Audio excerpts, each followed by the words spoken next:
Wow, and welcome.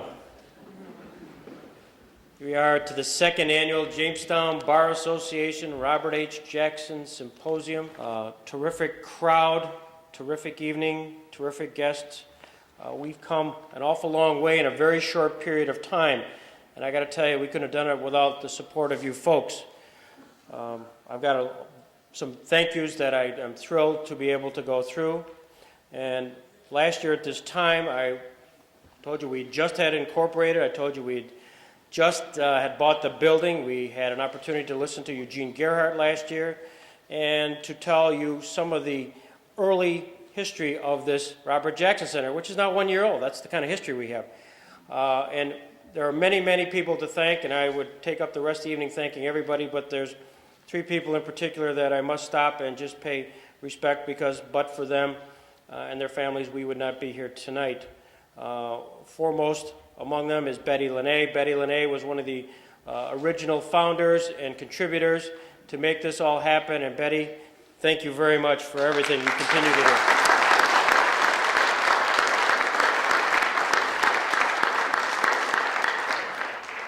Right in lockstep with Betty was Carl Kappa. Carl, you heard the story probably many times, but at an oral interview I did of Carl in June of 2000, surprised me when I asked the question who was his role model, and I would have bet $100 that any good Italian American boy in Jamestown, New York would have said Joe DiMaggio. I obviously would have lost that $100 very quickly. Surprised me when he said it was Robert Jackson. Why? Because here's a guy that was a farm boy in Spring Creek Township, Pennsylvania, which is near Youngsville. Actually had his education in Frewsburg, went to graduate school and Jamestown High School, no college, underscoring no college, and in turn managed to become the Supreme Court Justice, variety of positions in the federal government, and to become the chief prosecutor of the largest trial in the 20th century. Carl thought that was an amazing accomplishment from a guy in this area, and he felt very strongly that it was time to pause and pay respect. And Carl will always be in our memories, and Kay Kappa is here today. And Kay, please, we want to extend our best to the families of Carl Kappa. Thank you.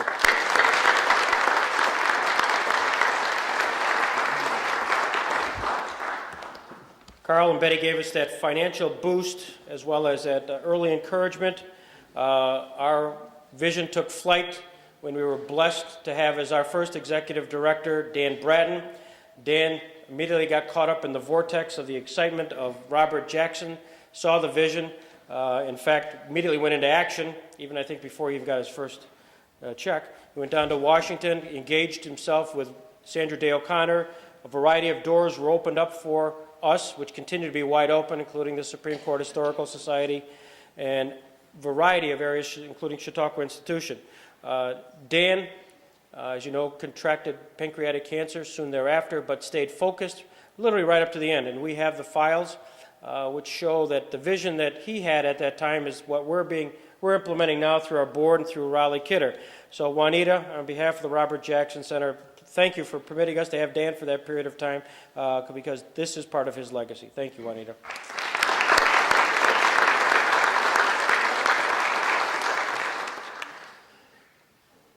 We were privileged last night to have an event extraordinaire. Official photographer of the Nuremberg trials, Ray D'Addario, was here with his wife, Margaret, and we had a wonderful time reviewing 100 pictures, at least 80 of them on a PowerPoint, and 20 of those which you see along here.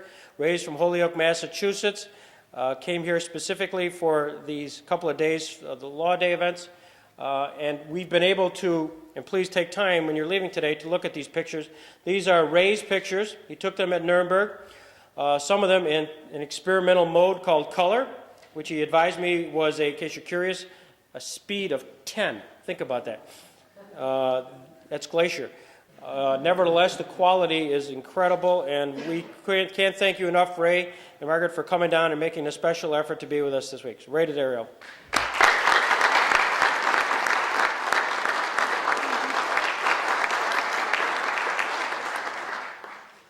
There are many thanks these pictures here are as a result of some fabulous work by Dave Anderson of Bush Industries. I don't know if Dave's here, but he did a fantastic job. Kristen Stein and Karen Livesey of the Fenton Historical Society were the ones that orchestrated this entire event, and for that, it's terrific. Kristen, wherever you are, raise your hand. There you are. Thank you very, very much.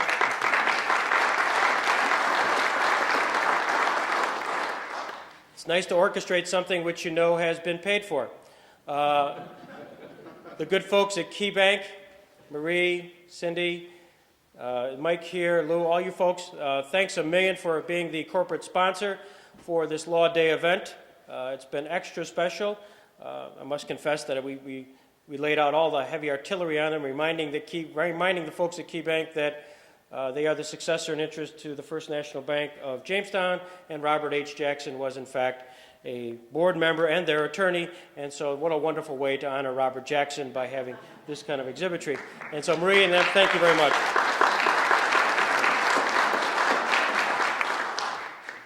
This morning we had over 200 students, and we put on the first assembly ever of 10th, 11th, 12th graders from Jamestown and Southwestern. It was an audio-visual opportunity. Thomasini put together a wonderful production. I don't know, is Bob here, Bob Terryberry? Yes. Where's Bob? Hey, Bob, the best. The best. Sometime, when you've earned it, you will have a chance to see Bob Terryberry play out Robert Jackson, and it was terrific. I mean, right, Henry? It was just absolutely terrific. So, Bob, thanks a million. The kids loved it, and we're going to do it tomorrow. If you could squeeze yourself in here between 9 and 10:30 and pretend that you're in 10 to 12th grade. Thanks, Bob. That was terrific.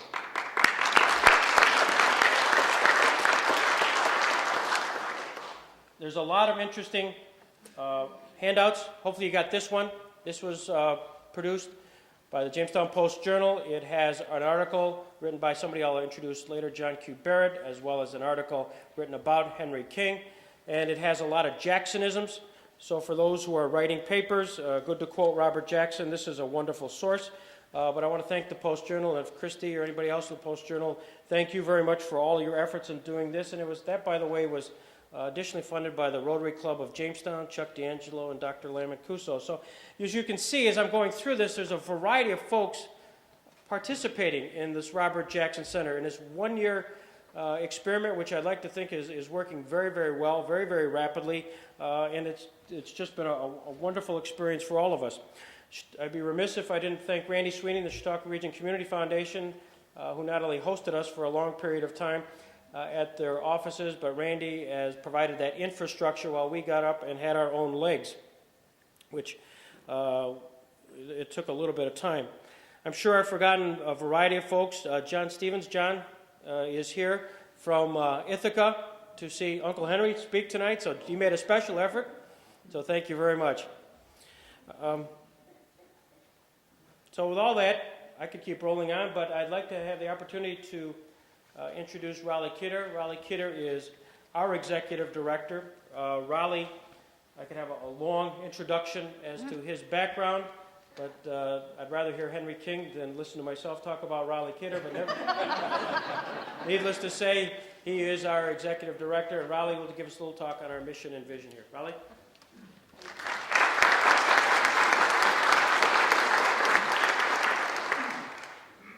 Well, those of you who know me and know how strongly I feel about the GI generation in World War II and the pivotal time that was in the 20th century, I imagine you realize that I think I've now died and gone to heaven now that I'm the executive director of this organization, because Robert Jackson was the person from our hometown who ended World War II in a civilized manner. He felt that the worst carnage in human history needed to be settled at the end by the civilized nations of the world in a way that was civilized, and it was a tremendous event in human history. So I'm very happy to be here. Let me just talk to you a couple things about my job. I have a couple of main roles right now to play. One is I need to raise money, so watch out. We are going to renovate this whole structure. The building you're sitting in, this room right now, used to be a horse barn downstairs and a carriage house upstairs. The Masons, when they bought it in 1920, decided to put a auditorium in here. Then they raised the roof because they wanted more room, and in 1970 put some more money in. But a lot of work needs to be done here, and if you're sitting in a tight seat, you'll probably realize why. But we need to air condition, rewire, make this place handicap accessible, do a lot of things, and we also want to put a world-class TV radio studio up front here so that our website, which we're building for streaming capability, which means if you couldn't come tonight, you can dial on our webpage and watch what's going on here tonight. We want this place to be able to do that kind of thing, and all this takes money. We're going to put an exhibitory center out here for revolving exhibits from the Library of Congress, something that Dan Bratton got started when he was here. And there's a lot of things we want to do. So I'm on the trail right now, and we're working with our state and federal governments, but we'll be coming back, I'm sure, to many of you.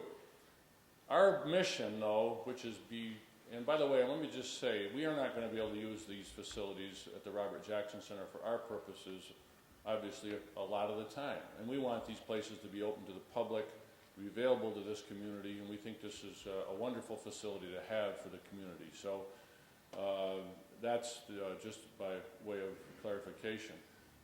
In terms of our mission, we see it right now in a twofold way. We want to be involved in the education of high school kids, students, as to what justice and fairness mean, not just in terms of a courtroom of law, but in terms of their lives, of their futures. And we had 200 kids in here today. Yes, we're talking to them about Nuremberg, but we're talking to them about something much more than that. We're talking about the principles that Jackson stood for in terms of the law. And that's one of the goals in our mission. And the other is that we hope we can become a center where the nation and even the world comes to when they try to ask the question, what's the future of international law going forward as it applies to war crimes, crimes against humanity, acts of terror, and so forth? Will we be an advocacy agency? Maybe not. Maybe we'll be a framing agency to help frame these issues going forward. But we think there's a place for it. And when you meet John Barrett tonight, I'm sure you're going to see he's the kind of person, and Henry King, who can help us get there. So we're going to have a mission outside of Jamestown. But we think it can be very significant and something you're all going to be very, very proud of. Finally, let me just add one other thing.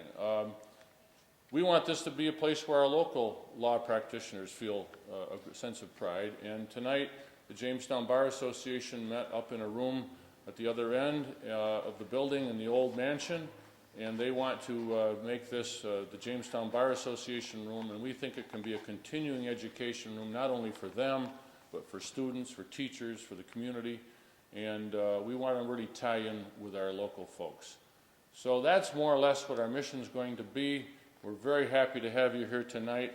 And if you're, after tonight's function, if you're staying for coffee and dessert downstairs, that's fine. But we have spent over $500,000 on this building so far. A lot of it you don't see. It's in masonry, it's in a new roof, it's in new insulation, it's in $80,000 worth of structural steel above your heads to support the snow we're now going to have to deal with, since the horse heat used to melt the snow. We don't have the horses anymore.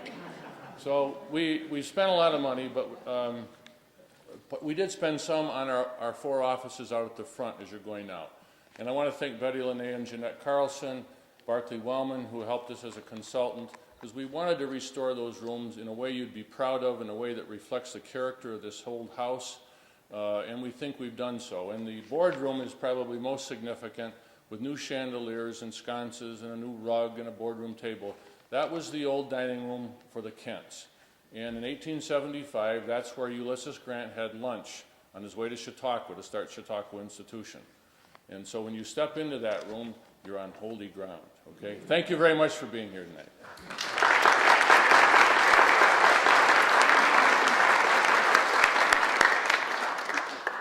Thanks, Raleigh. Before I introduce Steve Abdella, President of Jamestown Bar Association, to talk on the significance of Law Day, just a few more announcements. One is we are going to have a world-class webpage, and the folks at Synapse Marketing and John Leith are going to make that possible. And John, I can't thank you enough for all the time and energy and professionalism you've provided to us, so thank you very much. At the same time, we are going to rely pretty much a lot on the guidance of folks who have been in the legal field for some time and who have either known or had a interrelationship with Robert Jackson or were part of that process. And our board of directors has created a senior board of advisors, and I'm pleased to announce, we'll talk about them later, we have two who've agreed to participate. One is Stan Weeks over here. Stan, who just turned 90, by the way, is part of our board. So Stan, welcome. And not quite 90, and I won't tell you how old he is, but up there, but who has also agreed to be an active part, and he has already been a very active part, our special guest tonight, Henry King. And so, Henry, thank you very much for being a participant. With that, I'd like to introduce at this point Stephen Abdallah, President of the Jamestown Bar Association, to give us a talk on the significance of Law Day. Steve?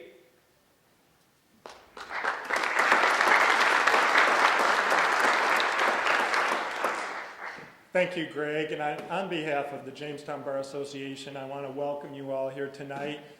I also want to quickly thank Jamie McCallum, who was the attorney on behalf of the Bar Association who chaired this event. And he is actually still out there, I see, working and doing things, but I appreciate his help on this matter. Going forward, I just want to mention that the Bar Association is very excited about the Jackson Center and having local attorney involvement in the center's programs. In addition to co-sponsoring events such as this, I think I see volunteer lawyers participating in some of the educational programming for students. And in addition, as Greg and Raleigh mentioned, there's a room upstairs that we would like to create as a physical presence for the JBA that would become our headquarters of sorts. And last week at the regular meeting in April of the JBA, a motion was passed to have a fundraising campaign by the Bar Association to help support some of the renovations in that room. So as I say, we're very excited about that and looking forward to that in years to come. Now, Raleigh and Greg asked me to speak a little bit about the significance of Law Day, which on its face seems like a somewhat dry topic. But what I'll say is that in 2002, the significance of Law Day, I would say, relates to our constitutional democracy. In fact, it was the day itself was established by Congress over 40 years ago to celebrate that very thing, the rule of law in a constitutional democracy. And given the events of the past year, I think I would look at the separation of church and state. It's an important aspect of our constitutional democracy in that, we are fortunate that this government, which is a government of the people, does not tie religion into how the government is operated and what the rights are of individuals. Robert Jackson, I was looking at one of the quotes in the publication out there, stated that, quote, "There is no mysticism in the American concept of the state or of the nature or origin of its authority. We set up government by consent of the governed, and the Bill of Rights denies those in power any legal opportunity to coerce that consent." Now, of course, if you look back at history, you can see what happens when religion and law and government get together. And unfortunately, usually what you have is trouble. And it's oftentimes war in addition to that. All you have to do is look at, for instance, the Crusades, which was an attempt by one religion to go into the Holy Land and conquer and impose their religion on someone else. You might also look at the Spanish Armada that sailed from Spain to England in an attempt to impose one form of Christianity on another country. And of course, in today's times, we see that religion is caught up in many of the conflicts around the world. And I think what we should appreciate on Law Day is our system of government that allows for diversity of religion. And I think perhaps in our foreign policy, that type of approach is what we should be seeking amongst the countries of the world.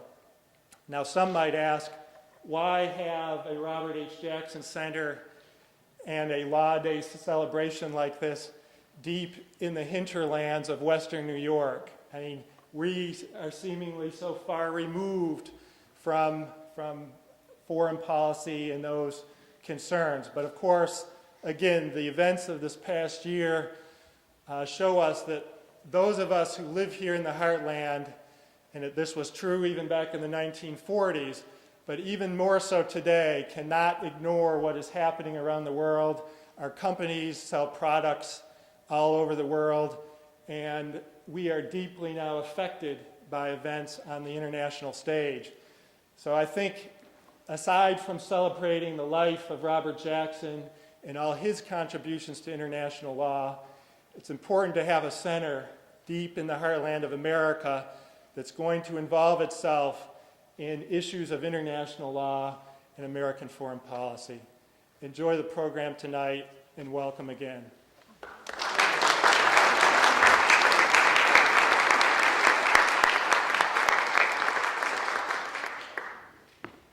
That was terrific, Steve. Thank you. Before I introduce Professor John Q. Barrett, just a note that for those who are interested, there is a book which has been authored by Professor Henry King, which will be available on the tables afterwards, called The Two Worlds of Albert Speer, Reflections of a Nuremberg Prosecutor, and it's the only book by a Nuremberg prosecutor on one of the specific defendants who was there during that trial by Robert H. Jackson. I am honored to introduce the next person, who in turn will be the person who will introduce our speaker tonight. I'm also privileged to announce that for the first time in the history of the Robert Jackson Center, we felt very determined to find somebody who could represent us in a scholastic way, in an academic way, who could take our message to a higher level. And we felt it was important to find the right person and to designate that person. Our board created the Elizabeth S. Lene Fellowship, and that Elizabeth S. Lene Fellowship has been offered to and accepted by Professor John Q. Barrett.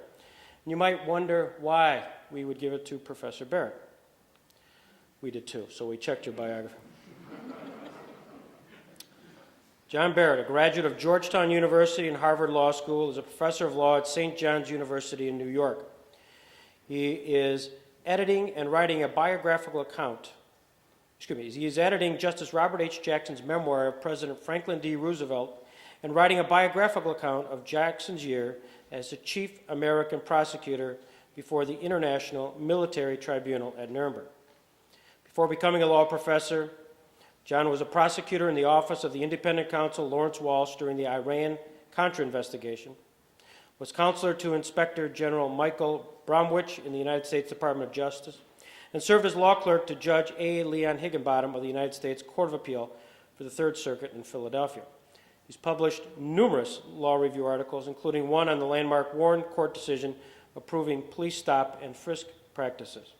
He's quoted regularly in the print media, articles about legal topics, has appeared on C-SPAN, National Public Radio, the NBC Nightly News, the News Hour with Jim Lehrer, Nightline, and most recently and most famously appeared at Chautauqua Institution Hall of Philosophy with Greg Peterson. It's in your bio.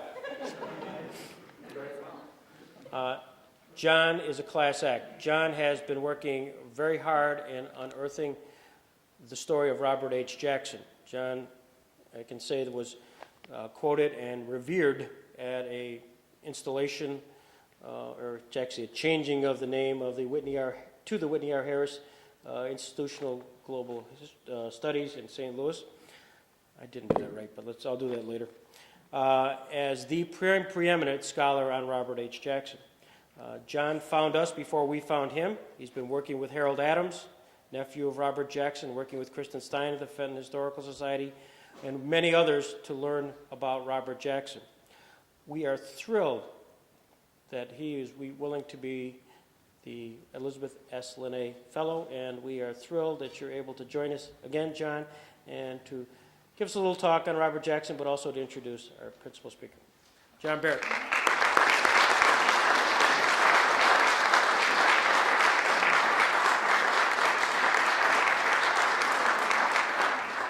Good evening, and thank you. My wife's question last night when I spoke to her about 10 p.m. was, how are things back home?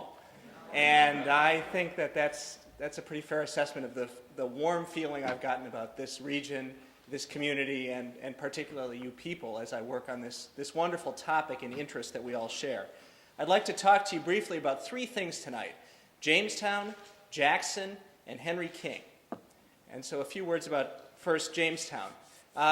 Here's my perspective on the Robert H. Jackson Center, informed by some of the documents and personal private correspondence that surround me in my world of gathered materials in New York. When Justice Jackson died tragically young at age 62 in 1954, he, of course, was an active Associate Justice of the Supreme Court, and he left an office and storage areas full of paper, a house full of materials, etc. And his children, his widow, his law clerks, other friends began a series of conversations about where the materials should go and what the legacy should be and where it should be for Robert Jackson. He obviously had lived and reached his professional success here as a young man and in the prime of his adulthood, but he'd lived in the Washington, D.C. area from 1941 forward for the last 13 years of his life, and that's where all this stuff was. Well, a round of conversations with a range of institutions occurred in that time period. Harvard Law School, Yale Law School, the Library of Congress, the National Archives, Cornell University, etc., etc. But the word that kept coming forward was Jamestown. And it kept coming forward from a couple of directions, from people who were Jamestonians, Jackson's children, Irene Jackson, his widow, and so forth.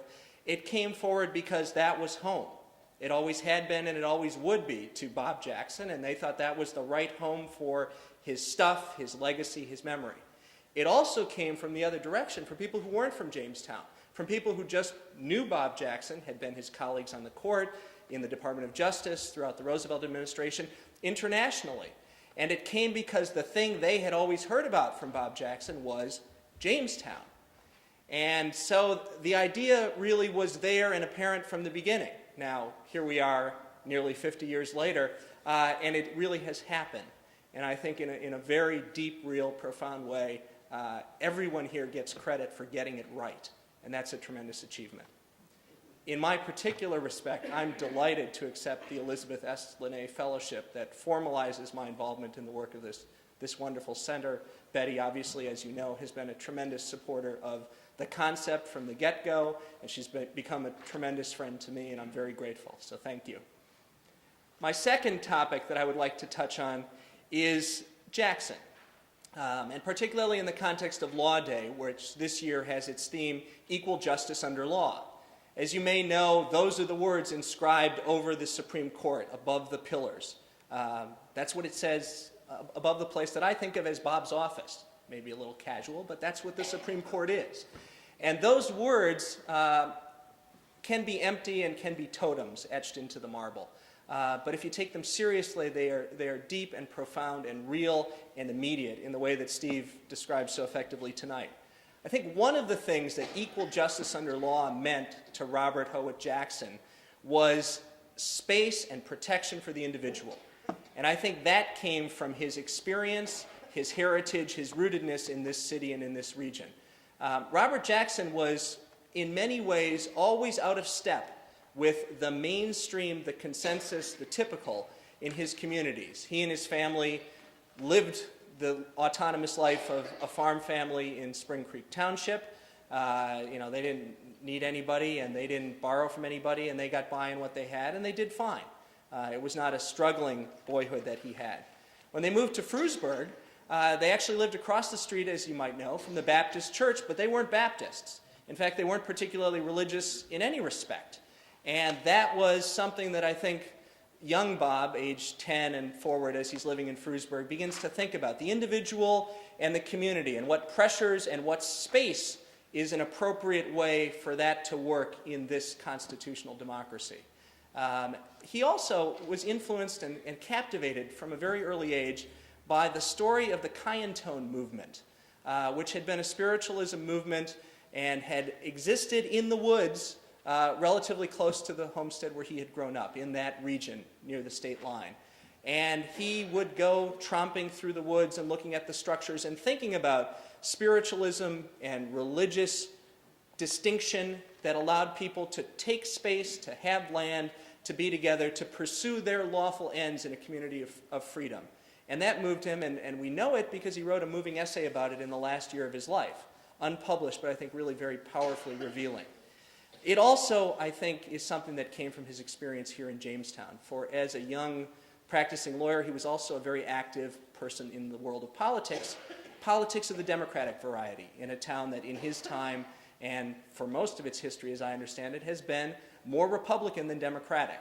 Although in 1936, Chautauqua County went for Roosevelt, in which Bob Jackson took great pride. Of course, he won everywhere except Maine and Vermont. But anyway, Jackson, as the Democrat, was fighting an uphill battle, and in a way that involved contact with a lot of people who never sort of saw his point politically, but admired his belief and gave him the space. And I think that too became part of the individualism, the equal justice under law that really frames his life. One of his most powerful Supreme Court opinions, as you may know, was written in his first term on the court. It was decided on Flag Day, 1942. It's the case of West Virginia Board of Education versus Barnett. And what it struck down was a West Virginia statute that compelled students to salute the flag at the beginning of the school day. The Supreme Court had upheld such a statute just 3 years earlier, but Jackson, leading a group of new justices, persuaded a couple of old justices to change their mind. And the Supreme Court, in that time of war, created space for nonconformists, for individuals of a different adherence than the majority.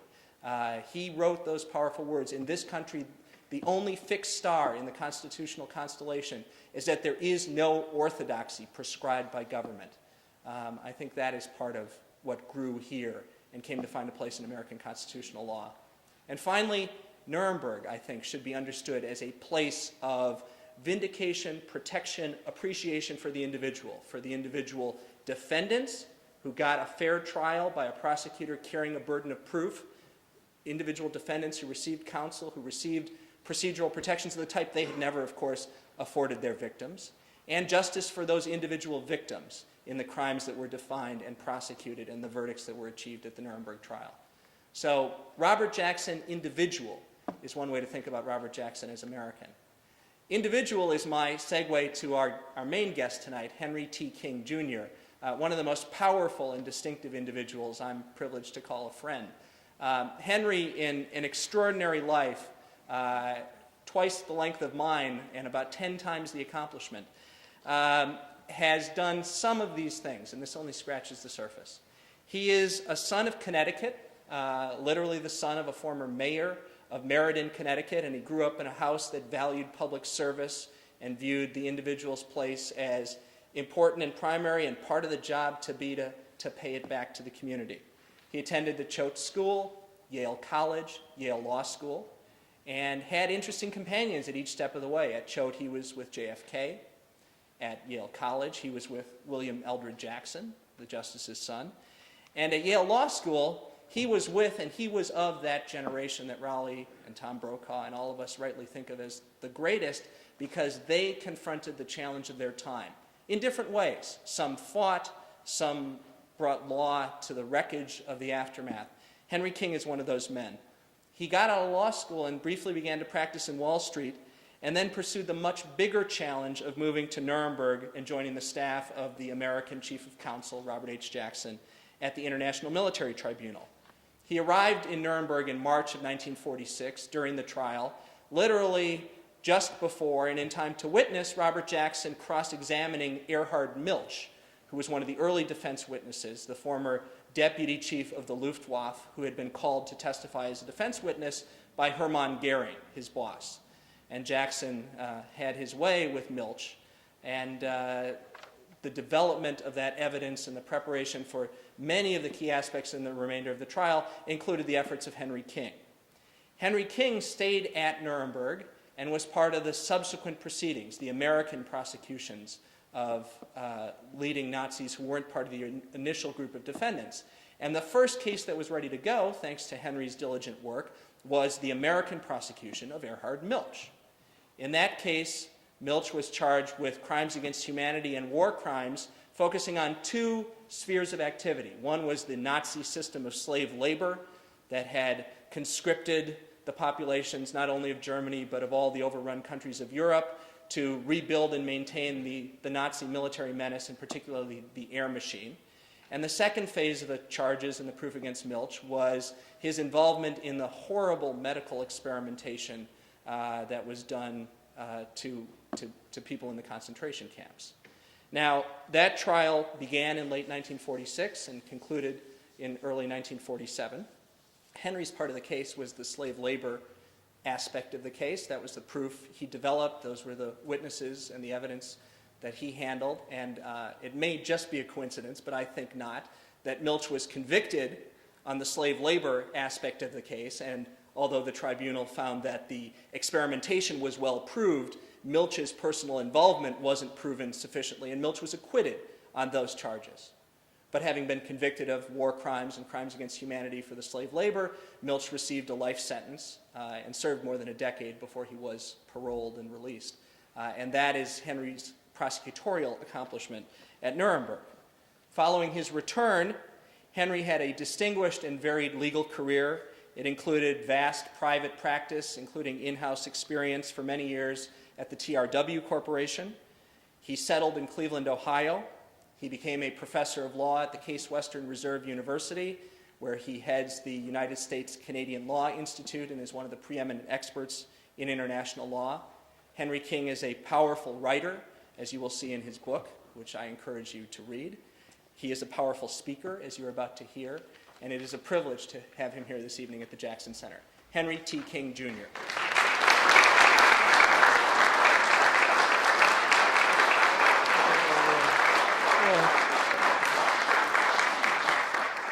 John, I hope I can live up to that wonderful introduction.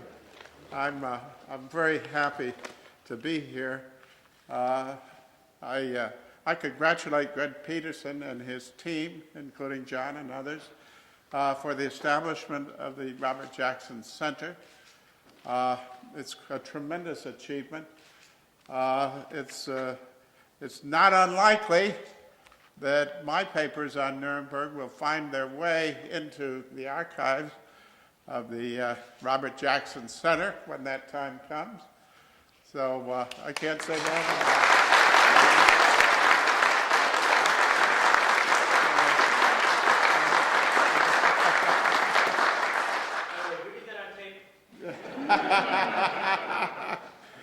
Well, I'm going to talk tonight about a subject that's very dear to me. That's Robert Jackson and international human rights. There's no greater challenge currently facing the international community than that of defining the scope of international human rights. At this instant, the world is engaged in a global war on terrorism, and it's compelled to face the challenges of dealing with the human elements of this war, whether in the form of refugees returning from the bombarded landscape of Afghanistan, citizens subject to midnight raids and arrests in the streets of Pakistan, or those who have been captured and sent to distant prisons to be later tried by military tribunals, such as those people being held at Guantanamo Bay. Similarly, on this very day, the world seeks to convict and punish those who have allegedly violated the rights of countless citizens, as witnessed in the trials of Slobodan Milosevic in The Hague, as well as the Rwandan War Crimes Tribunal. I raise these issues not to promote or resolve the vigorous debate that such topics generate among governments, scholars, practitioners, pundits, and the media. Rather, I offer them as a symbol of where we have come during the past half century since the Nuremberg War Crimes trial. I ask you, why is the torture of summary execution of the Al-Qaeda prisoners beyond the scope of our imagination? Why are Slobodan Milosevic and his henchmen sent to trial rather than to the roaring mobs in order to be brutally tortured and executed as the case of Mussolini after World War II? The answer is simply that the world refuses to accept such practices and will deem such conduct a violation of basic human rights. As elementary as the concept is to those of examining the issue from a 21st century perspective, let us remember that this answer was not always so readily accepted. For example, as World War II began to wind down, the question arose as to what to do with the alleged perpetrators of the worst conflagration in history. There were those who proposed summary execution of those alleged to be responsible for this horror. They included such distinguished statements as Winston Churchill and Henry Morgenthau, the U.S. Secretary of the Treasury. Cordell Hull, the U.S. Secretary of State, favored drumhead courts-martial designed primarily to convict the defendants. Joseph Stalin was reported by Winston Churchill to favor summary executions, but was willing to go through a judicial process designed to convict the defendants. For their part, certain British officials wanted to take the top Nazi criminals out and shoot them without warning, announce to the world that they were dead. But a dissenting voice was heard, that of Henry L. Stimson, the U.S. Secretary of War, who favored a trial, a fair trial. His voice was powerfully joined by that of Supreme Court Justice Robert H. Jackson, who on April 13, 1945, in an address before the American Society of International Law, announced that he favored a trial of the Nazis based on justice. Jackson said that the U.S. should not want nothing to do with proceedings which are designed expressly to convict defendants. Jackson wanted convictions of defendants based on solid evidence. If the evidence to convict was not there, he favored the freeing of the defendant. According to Jackson, the trial should be placed on the principle of justice for all. On May 2, 1945, President Truman charged Justice Jackson with leading the U.S. team to prosecute the Nazi leadership.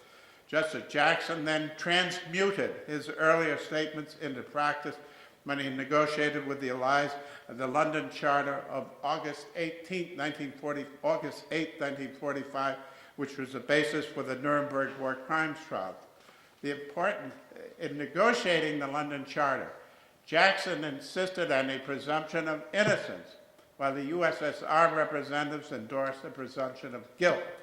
Jackson stuck to his conviction, and on this issue he prevailed.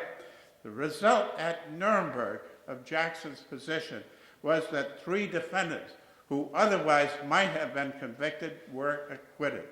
This gave meaning to the Nuremberg trial as a symbol of justice, which otherwise it might not have had. It demonstrated that at the most momentous trial in history, the principle of fairness had prevailed. At Nuremberg, Jackson further insisted that the defendants have counsel of their own choosing.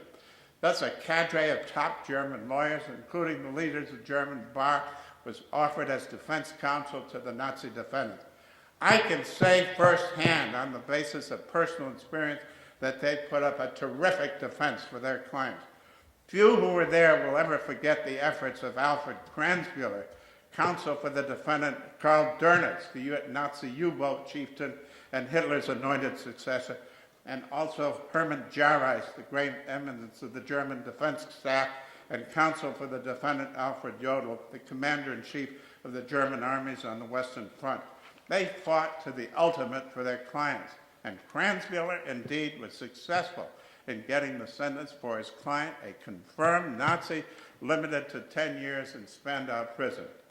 In the evidentiary phase of the Nuremberg trials, Jackson's approach again offered fairness to the defendants. Jackson wanted the primary Nuremberg case against the Nazis to be substantiated by their own documents. He wanted less reliance on the testimony of witnesses. And this approach precipitated a critical dispute with William J. Donovan, his presumed deputy, who wanted the case to be based on greater use of witnesses. Jackson prevailed, and Donovan went home. It was Jackson's view that Nuremberg would have greater historic credibility that the Nuremberg cases were based on the defendant's own documents. Ultimately, the defendants at Nuremberg convicted themselves with Jackson's approach. This approach also fortified the credibility and historic significance of the trial. It also meant that where there was no documentary support for a conviction, the defendant had to be acquitted, as in fact was the case with 3 of the defendants. Notwithstanding the revolutionary approach to fairness implemented by Jackson at Nuremberg, the proceedings were not without their critic. For example, Chief Justice Stone stated that Jackson was away, quote, conducting his high-class lynching party, and that proceedings were about the victor over the vanquished. Similarly, U.S. Senator Robert A. Taft condemned Nuremberg judgment as ex post facto law and argued that the proceedings, quote, would discredit the whole idea of justice in Europe for the years to come, end of quote. Perhaps the most telling response to the critics of Jackson and Nuremberg were those of the defendants at the trial. Hans Frank, the defendant who served as the Nazi governor general of occupied Poland, stated, quote, I regard this trial as a God-will court to examine and put an end to the terrible era of suffering under Adolf Hitler, end of quote. With the same theme but a different emphasis, defendant Albert Speer, Hitler's war production minister, said, quote, this trial is necessary. There is a shared responsibility for such horrible crime, even in an authoritarian state, end of quote. Dr. Theodor Kleefisch, a member of the German defense team, wrote, it is obvious that the trial and judgment of such proceedings require of the tribunal the utmost impartiality, loyalty, and sense of justice. The Nuremberg Tribunal has met all these requirements with consideration and dignity. Nobody dares to doubt that it was guided by the search for truth and justice from the first day to the last day of this tremendous trial, end of quote. That's the Nazi speaking.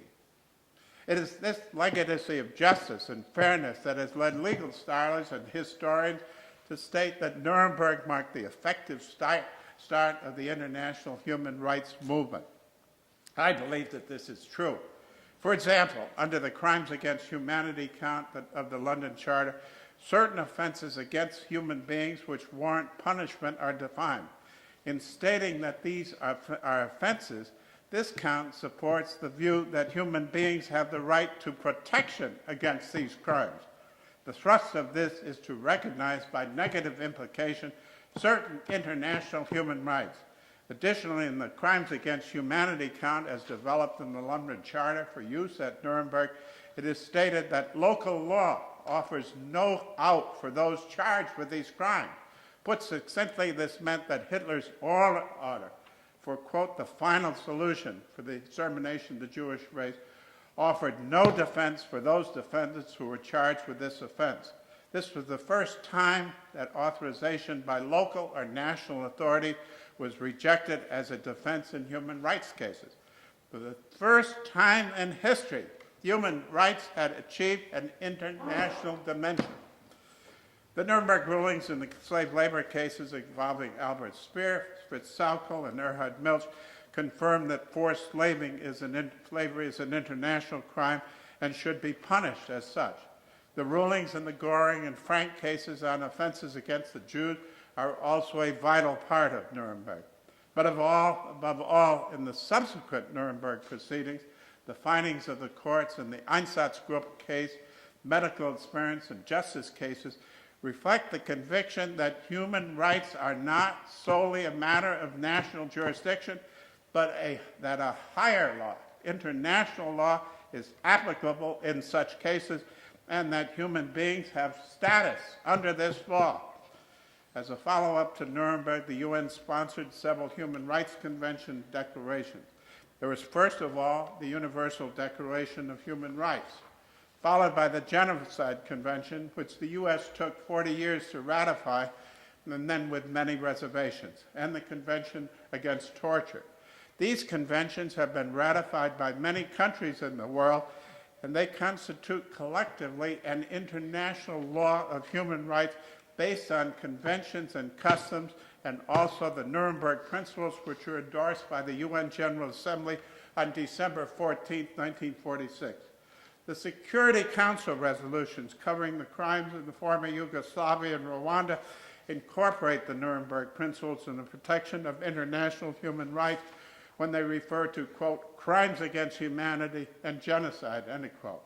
The same can be said for the Rome Statute covering the establishment of an international criminal court, which I am happy to say has now been ratified by more than 60 countries, thus going into effect. Leading democracies of the world, except for the U.S., are now party to the treaty. Unfortunately, the U.S., which signed but has not ratified the treaty, is even considering withdrawing its signature, which was authorized by President Clinton. Here, I would observe only that to sign a document with erasable ink diminishes the credibility of the signer. I believe that this would also offend our allies who have ratified the treaty, such as Canada, the UK, and the entire European community. I believe that U.S. efforts to sabotage the International Criminal Court, which are not the primary focus of my remarks here today, are contrary to everything Robert Jackson and Nuremberg stood for. Always remember that the innocent need never fear the rule of law, and accepting law to bind everyone was Justice Jackson's dream and legacy. Robert Jackson's contribution to international human rights is found also in his endorsement of the principles of universal jurisdiction.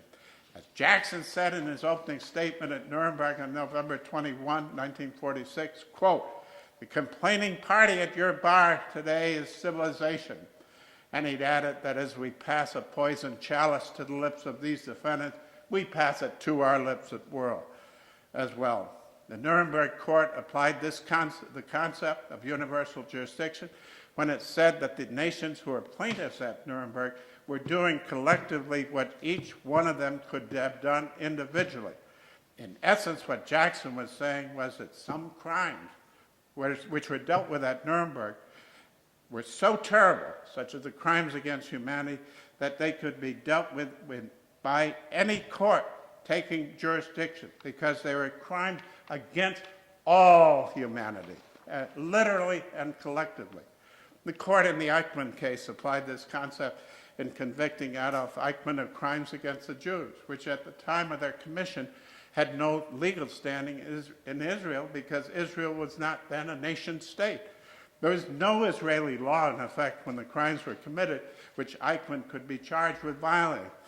But, said the court, these were crimes which were so massive that they were crimes against all humanity, and it held that Eichmann should pay with his life for their commission. The U.S. Court of Appeals in the Demaniak case also endorsed this concept, and it is included in the restatement of the Foreign Relations Law of the United States. The concept is now firmly entrenched, as witnessed during its recent application in the trials of Chilean dictator Augusto Pinochet. The inheritance of Nuremberg in Europe is reflected in the creation of the European Court of Human Rights and the convention on which it is based. Under the convention, an individual located in a member state who feels that his individual rights, as defined by the convention, are violated by his country, can bring a proceeding against his country to establish his rights. If the court confirms his rights under the convention, the country must abide by the European Court's ruling. The court may also award damages. As I have stated, Jackson's concept on human rights are explicitly set forth in the London Charter and in his presentation in the prosecution case.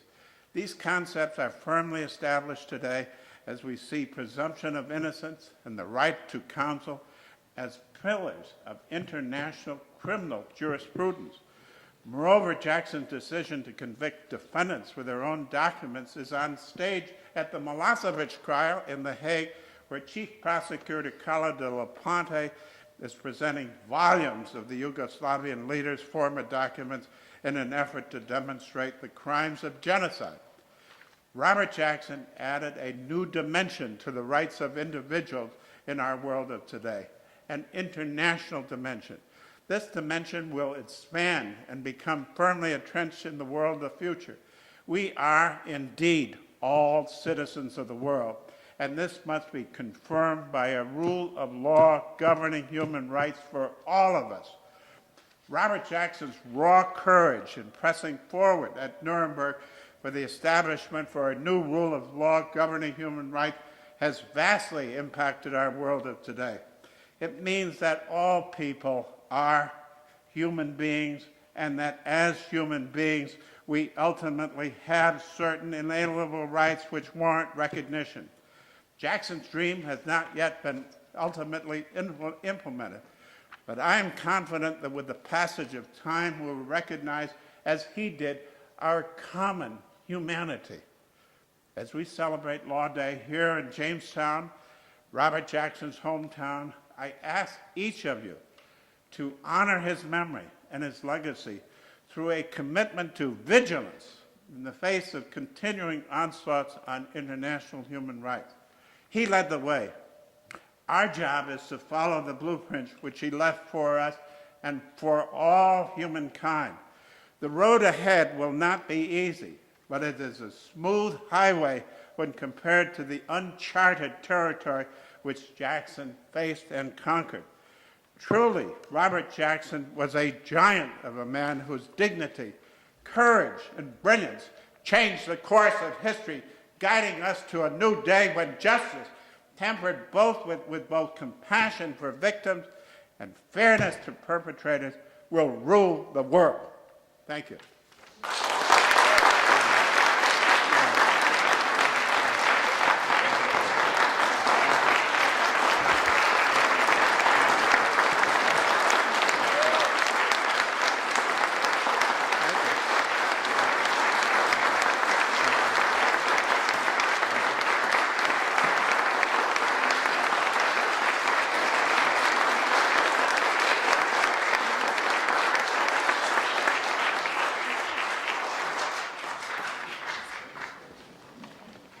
Wow. There's a man with compassion and passion. Henry King, thank you very much. That was terrific. Just a few business notes. One is I have the privilege of delivering, I think for probably the first time here, a book. It's a book written by George Lawn, who was a retired physical therapist and community volunteer.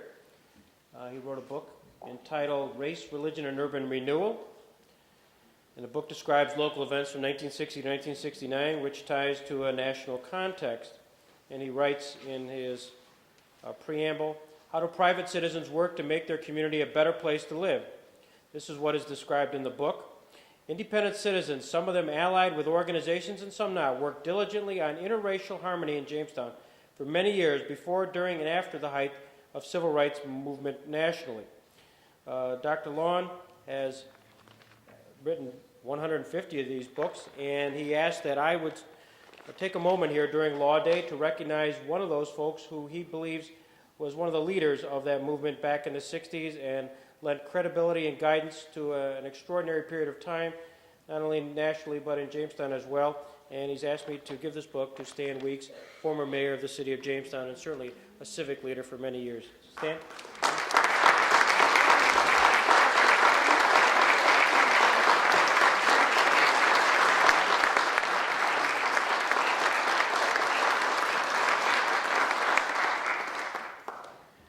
Before we adjourn to taking a tour of the facility, we're taking a tour of the photo exhibit of Ray Daddario before going downstairs for joining in the reception which the Jamestown Bar Association has put together. And again, Jamie, thanks so much for all of your efforts in orchestrating tonight's activities. It's been terrific. I have one final piece of business, and I'm really thrilled by this. KeyBank, don't feel too bad. We rarely work these folks over as well. I'll tell you a quick story. My law firm will find this hard to believe, but occasionally I do show up for practice of law, and we did have a real estate closing, and one of those borrowers was Karen Johnson. I didn't know Karen Johnson. Karen Johnson, just during the form of the idle chatter during our 10-minute passing of papers around and getting autographs, Asked her what she did. She indicated that she was with Altel, and I asked what she did at Altel. She was part of the public relations at Altel. And she also then made the fatal mistake of indicating she was involved in the putting together last year's Altel phone directory, which, as you know, has Lucille Ball on the front. I then allowed as how that there ought to be a follow-up to Lucille Ball, and I had a good idea. Karen apparently didn't have anything else to do the rest of the afternoon, so she and I, after we concluded our business, walked over, grabbed Patty Mitchell, and I don't know if Jim was available, but the powers to be at Altel, walked them over to here. I had a suggestion that maybe the folks at Altel would like to consider the Robert Jackson as being an appropriate subject of the front cover. I remind Maria like this. I reminded the folks in the audience that Robert Jackson was, in fact, a lawyer for the Jamestown Telephone Company. And in fact was very instrumental in a famous case regarding with Bell Telephone, which kept Jamestown Telephone Company independent, which permitted them to be very successful, to make John Wright a very rich man, and ultimately get into a position so that Altel would be the successor business. And what an opportunity it would be for Altel to have its lawyer on its front cover. And so we talked, and Karen, thank God she bought into the concept. Karen worked very hard and diligently. Karen went to work. There are two parts to a phone book, which is I found interesting, certainly the inner part, and then there's the cover. The inner part, they had some local jurisdictional control, and Karen and Patty and Jim fairly quickly said that would be a wonderful subject, since all the good work of the Fenton Historical Society out there had pictures and captions, and life would be a little easier.